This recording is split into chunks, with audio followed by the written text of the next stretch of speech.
Hi everybody, I'm Bree the Plant Lady, and today I want to talk to you about tomatoes, specifically the diseases that cause them to perish in the middle of summer. Now here in central North Carolina, Zone 7, growing tomatoes is really not for the faint of heart. There are so many different things that can cause trouble. Now in today's video, I want to talk about a bunch of different things, and I'm going to show you some examples of problems that I have and explain how I was able to diagnose this versus some of the other things that you might find on the internet. Now remember, I'm here in the Southeast, and the conditions that we have here are different than other parts of the country. So always check your local extension for regionally specific information.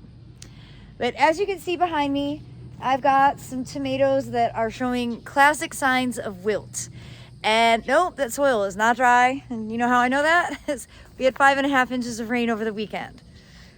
Nothing is dry right now in my garden. And the thing is, I had a lot of tomatoes die as a result of that weather system. And that's the sign that you have bacterial Ralstonia in your soil. Now, I have been dealing with this for quite a long time and actually really shouldn't be surprised that I'm seeing this. However, as I've been evaluating everything today, what I'm recognizing is I have one major common denominator. The plants that are impacted are in soil that was mixed with soil cubes. So it's not the soil cube, it's actually I think the peat moss that some of the plants were growing in that is the vector of the problem. And the reason I'm saying that is because the plants that are growing in straight soil cube that I put in there this year look fantastic. So I've only gotten bacterial wilt in pots with old soil where I had mixed some traditional potting soil in, which is not something I ever recommend, in part because of this. So let me turn the camera around and show you specifically what I'm talking about. So first of all, let me show you plants that are not infected. These cream sausage. Now I know they look a little wilty, but this is actually their normal way that they grow. And these are in fresh bags of Soil Cubes veggie mix, the brand new soil that they introduced this year that is ideal for tomatoes and other vegetables. Now in these big 100-gallon pouches, I filled these years ago, 2020. So we're now in the third year with them. So in the process of doing that, I have put in a lot of plants that I didn't grow in my own soil. And from those plants over the years, I introduced Ralstonia to these bags. Now, what's really interesting is all the tomatoes in this bag died. Well, they wilted and I ripped them out because that's really the only option you have. Often peppers are impacted, but these don't really look like they're being impacted by the wilt. They're actually getting eaten by something, probably grasshoppers. Also have a lot of okra that's germinating in here, and that is not impacted. The reason I know for sure that this is Ralstonia is because I have a curcubit right here that is not dying from wilt, and if it was Erwinia, that would be dead. Okay, so you can see here in this bag, this plant obviously is completely toast, and there is no solution, and there's no point in trying to cut it back and let it resprout. Just pull the whole thing out. Now, one of the challenges of growing in these enormous bags is that if I want to get rid of the soil, I have to dig all that soil out. So basically what I'm seeing here is that I'm not going to be able to grow tomatoes in these bags in the future, which is really unfortunate because it's an ideal location.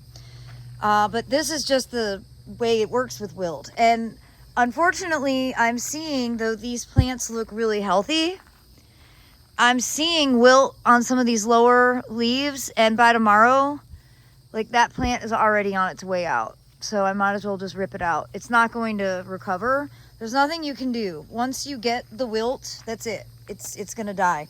It basically, Ralstonia clogs the xylem in the cambium layer and makes it so water can't flow up and down the plant. And it's a tragedy. Here's another one, which means I have it in all 3 bags, which is, again, very, very unfortunate. But the thing is, I can grow other plants. I just really can't grow tomatoes. So that is a shame.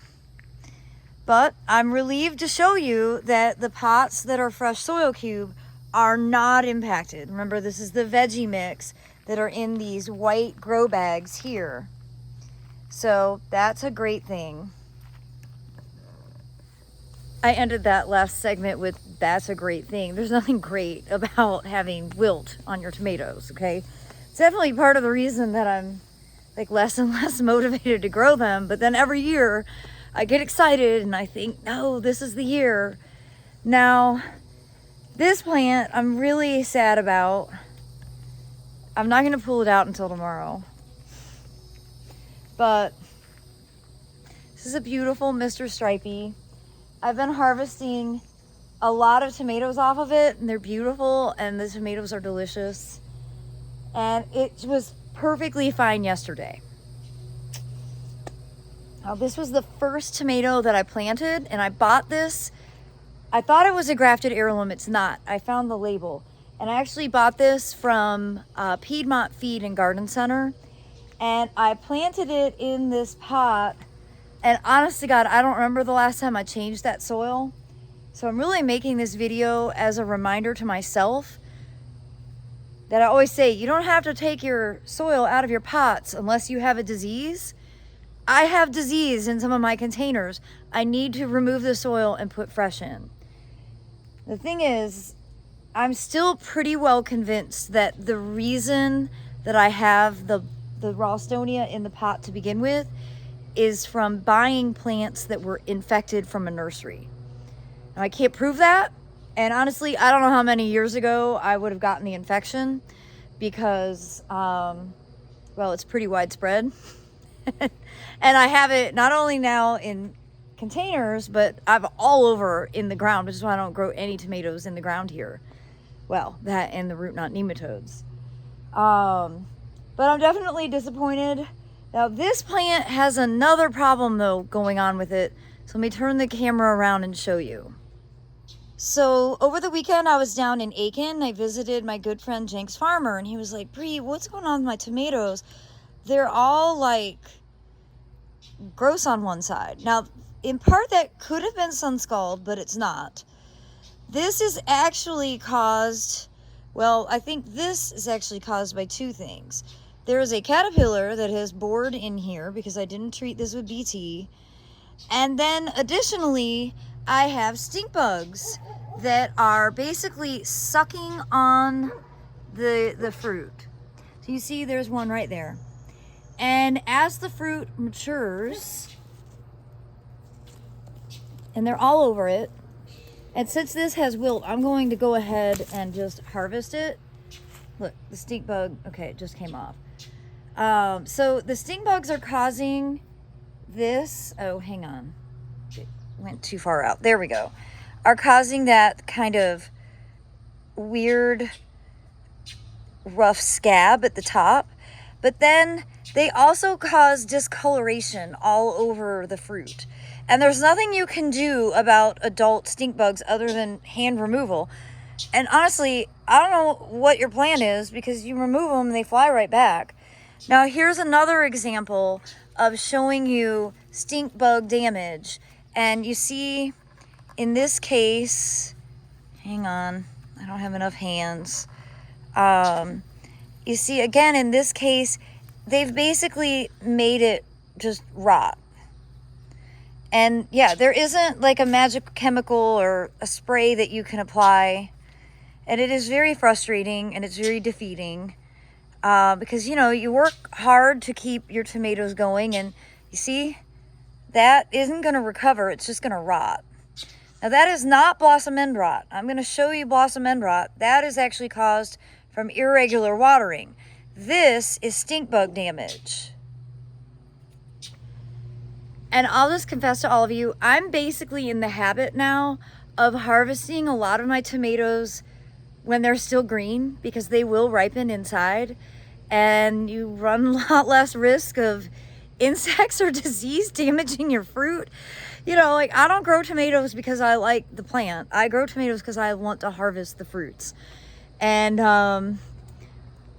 well, there's just too many elements out here in nature that are making it difficult to be able to grow these things. So I have definitely gotten in the habit where I just have like a big stash on my dining room table, and you know, I eat them as they ripen.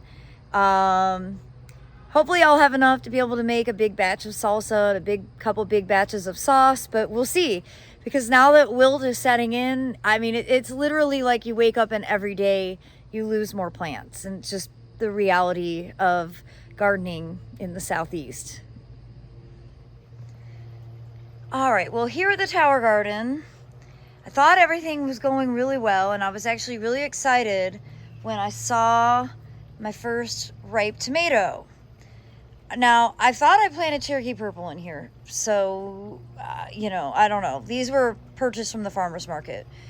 I was like, oh, awesome, finally. And then I see that. Now, that is blossom end rot. And it's really discouraging to get it in an aeroponic system, because it's literally never without water. So it really doesn't make sense. And I think this is a physiological response to heat. So there you have it. Now let me show you blossom end rot on plants that are in soil and explain a little bit more about that. Okay, behind me we have 2 containers with relatively large tomatoes, and these are actually both, well, that taller one there, right here, is San Marzano. And then this is one that I actually bought at Walmart.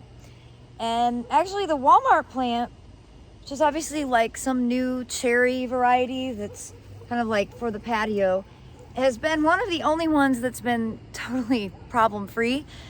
Not entirely, because like cream sausage isn't causing me any trouble either. It's just I don't have any of those ripe, so it's no point in showing it as an example. But this San Marzano behind me is in this cylindrical pot that dries out like every day now. And I can tell that it's dry because the other plants are wilted, not just the tomato. And the result of allowing your tomatoes to dry is blossom end rot, which of course is this classic example here where the bottom gets discolored and basically the entire inside sort of rots out. Now, commonly people say, oh, that's a calcium deficiency. And yes, it is. It manifests as such. However, it's not actually representative that you don't have enough calcium in your soil or in your fertilizer.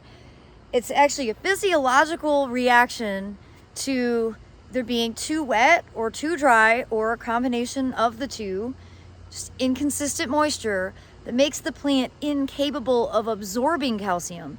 So adding calcium isn't going to fix it, period. And adding eggshells is completely pointless, so just stop it. Oh my God. If some of these dumb hacks that surface online are such a scientific, they hurt my head. You know, science is real, and just because something makes you feel good doesn't mean that it actually works. And you know, if you pulverize your eggshells and then soak them in water and then apply them, maybe you'll get a tiny little bit of calcium. But eggshells are not the solution to blossom end rot. Consistent watering is the solution to blossom end rot. I'm giving you that advice. I'm obviously not following my own advice. Now, additionally, on this plant, I have had a pretty big issue with stink bugs. And so I'll go ahead and I pulled most of them off, but again, you see that discoloration, that like ugly marbling, that is the result of stink bugs. And really the skin gets thick and it kind of gets pithy inside, and it's really just not ideal. And though I don't see any stink bugs right now, I don't have a ton of faith that they're not all going to be impacted. It's just really unfortunate because there are a lot of tomatoes on this plant. And it's only the middle of July. Okay, so these tomatoes over here in pots on the surface look like they're doing really well. However, I've got a caterpillar infestation over here. And basically they are just boring into the fruit and making the fruit unedible. I don't specifically see the caterpillar in here. Let's break it open and see if we can find it. It may have come out already. Now, of course, caterpillars are just, you know, the larval stage of some other insect.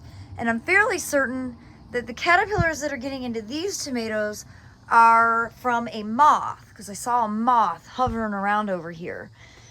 And so the easiest solution for caterpillars is to apply BT. And I don't have any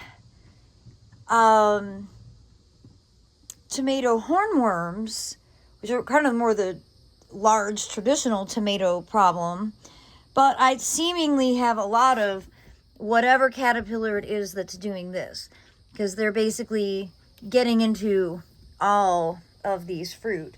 And you can tell it's a caterpillar because of the droppings. And you can see the caterpillar was here. You can see their frass, you know, or their excrement. So I need to come out and spray some BT. The problem is the BT smells so bad, and this is at the front door of the Airbnb. And I don't really want to do that to anybody, but here we go. Look it. There is the caterpillar. And it looks like it's almost, oh no, it's not pupating. It was inside. It was just eating a hole right there. All right, excuse me while I squish it. Again, I do not grow tomatoes to feed insects. I grow tomatoes so I can have something to harvest. There is a difference between a pest and a pollinator. And you as a gardener are the one that have to make that differentiation. Of course, this pot is what I was greeted with when we pulled in after a great weekend in Aiken visiting my parents. And I did notice that it was wilting before we left. I was hoping it was just dry. I know better. It's, you know, it's silly. So I think I got like one tomato off of this, and I do have one slightly deformed green one. You can go ahead and harvest these green ones even when they've been infected with wilt, because they'll still ripen. You can eat them. And in this pot, because I don't want to disturb everything else that's in here, I'm actually just going to, for now, cut this back and yank it out because it's so ugly. Oh, there we go. And voila. Now I need to remember that that pot at the end of summer is going to need to be, you know, emptied out. And the thing is, I guess it doesn't totally matter because I don't plant tomatoes in the ground. Wherever you put your infected soil, the infection doesn't go away. Ralstonia you have it forever. It's a really unfortunate thing. So I might just actually discard it into the woods where I know I'm not going to be growing any vegetables ever because it's way too dark. Now I don't want this video to be all about death, so let me show you some that are in fresh soil cube that are not dying. Now these are planted in Veggie Mix. And Veggie Mix is from soil cube, so I don't mean to confuse you on that. But when you're planting vegetables, the Veggie Mix is definitely the one you want to be using. And you can see these tomatoes are doing great. I've already harvested quite a few. Same thing, this is the same variety. Got a little bit of leaf scald here, but I can just cut those ugly leaves off and you see nice fruit production. This is, golly, doggone, stink bugs. I don't remember stink bugs being as big of a problem as they are this year. I wonder if the excessive moisture is contributing to their being a bigger problem. I'm gonna go ahead and bring them in when they are starting to get ripe like that, because they're not gonna get stink bugs when they're inside my house. Are these tomatoes that are planted straight in the Veggie Mix bags, and they look amazing. I mean, look at how tall they are. Lots of fruit. Let's examine. I don't see any stink bug action, so that's good. I do see some blossom end rot here.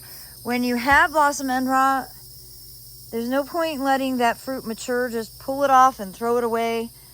It's not going to be edible, so there's no point.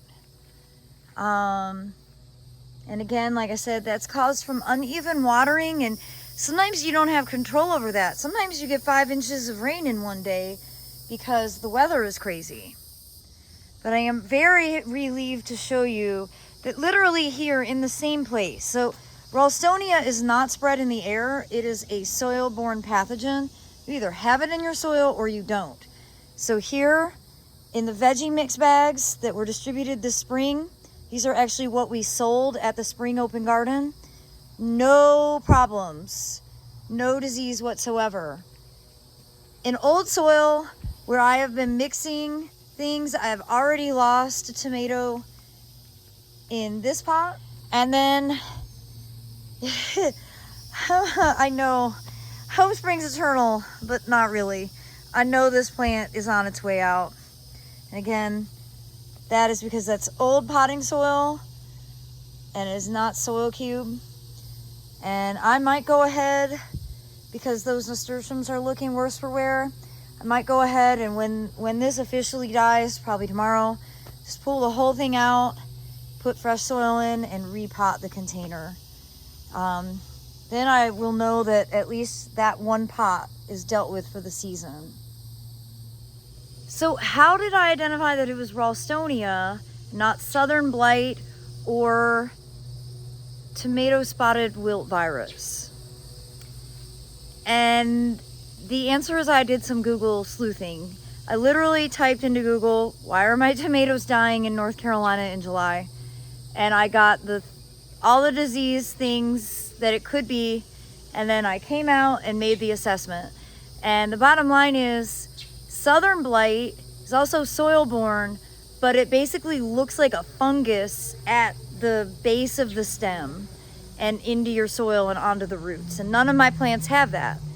And the tomato spotted wilt, leaf wilt, I've actually never experienced that I know of. And according to the North Carolina Extension, that typically happens early. So I think that's actually what we refer to as early blight, which is like usually May and June. And Ralstonia is like mid-season blight because it tends to hit in July following glorious thunderstorms where you get a lot of rain, where literally every other plant in your garden is really excited to get water except for the tomatoes. So I also have experience with Ralstonia in that I bought 15 yards of infected soil and put it in 2 parts of the garden about 10 years ago, before I knew about Soil Cube. And it's totally limited what I can grow in those places. And I've lost quite a few plants, not just tomatoes. I've lost a really expensive flamethrower redbud. I've lost hydrangeas. Really, I've had a lot of plants perish in the places where that infected soil is. And again, once you have it, you have it. And there aren't any chemical controls, there aren't any organic methods to deal with it. It's just something that you have to sort of garden around or learn to grow plants that aren't impacted by it. Ralstonia typically impacts plants in the Solanaceae family, but as I mentioned, I sent in a materials sample after my flamethrower died, and it did come back that the cause of death was Ralstonia. So other plants can be impacted by it. Well, I hope that none of you are actually dealing with this, and that this can just be a video to have as a reference, so that, you know, if you do have problems, it'll help you diagnose what you have. Again, always refer to your local extension service, and basically every land-grant university is going to have information on this kind of topic, like specific plant diseases, not just on tomatoes, but on any kind of plant. It's a wonderful resource, and I highly recommend that you take advantage of it. And as always, I appreciate you tuning in to listen to me rant about tomato diseases. Well, I'm wishing you all the very best. Thanks so much for watching, everybody.